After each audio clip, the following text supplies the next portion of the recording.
પાટણ જિલ્લાના સાંતલપુર તાલુકામાં છેલ્લા 2 દિવસોમાં આકાશી આફત રૂપે વરસાદ વરસતા તાલુકાના અનેક ગામો પાણીમાં ગરકાવ થઈ ગયા હતા।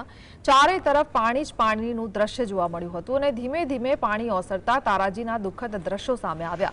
જીએસટીવીની ટીમે મઢુતરા ગામે ગ્રાઉન્ડ ઝીરો રિપોર્ટિંગ કરી, જ્યાં 2 દિવસ વીતી જવા છતાં કેટલાક વિસ્તારોમાં પાણી ઓસર્યું નથી।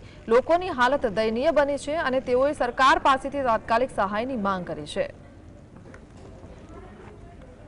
હવે સ્થિતિ ખરેખર શું છે એની જાણવા માટે જીએસટીવી ઝીરો ગ્રાઉન્ડ રિપોર્ટિંગ કરવા આવી છે। ત્યારે એક બાજુ જે ખેતરોમાં લબોલબ પાણી ભરાતા પાક નિષ્ફળ ગયો છે, જ્યારે ખેડૂતોએ પોતાના ઘરે સંગ્રહ કરેલી જે ધાન્ય છે એ પણ બગડી ગયું છે। કેમેરામાં કેટલાક દ્રશ્યો બતાવ્યા। અત્યારે હાલ દાતરાણા ગામના એક પરિવાર છે, એ પરિવાર અત્યારે એના ત્યાં ઘરમાં જે પાણી ભરી ગયા હતા અને બચ્યું ખચ્યું લગભગ 90 મણ બાજરી હતી, એમાંથી એને 3 કટ્ટા બચ્યા છે। એ 3 કટ્ટા અત્યારે હાલ જે બચ્યા છે એને અત્યારે સુકાવવા મૂક્યા છે। આ બાજરી છે, બાજરીથી એને સુકાવવા જેટલું બને એટલું બચાવવા માગે છે।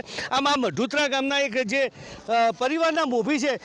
સાહેબજી, જે સ્થિતિ હતી, આવો આગળ, જે સ્થિતિ હતી અત્યારે હાલ કેટલું તમારું બચ્યું, શું બચ્યું છે? એમાં થોડો ઘણો સેમન નહીં, થોડો ઘણો બાજરી, કાંઈ નહીં, આ પાણીમાંથી કાઢે માન બધું તણાઈ ગયું છે। દિવસે સ્થિતિ કેવી હતી? એ દિવસ તો વાત જવા જાવ, અમે તો માથે વરસાદ, નીચે પાણી, કહો અમારે આવું જ અને મકાન બધું દબાઈ ગયો। કહો તમારી બાજરી કેટલા મણ હતી? બાજરી સાહેબ 3 મણ હતી, ખોટું ના કહેવાય।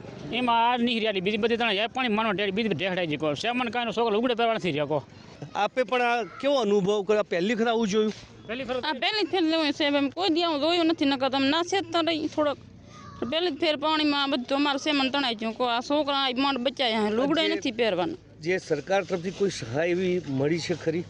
સરકાર તરફથી કોઈ નહીં સહાય। હવે અત્યારે ભલે જે છૂટવા માંગતું હોય કે અથવા તો એની પોતાની નિષ્ફળતા હોય, પરંતુ જે ખરેખર જોવા જઈએ તો અત્યારે હાલ ખૂબ જ વિકટ સમસ્યાઓનો સામનો મઢુતરાના રહેવાસીઓ કરી રહ્યા છે।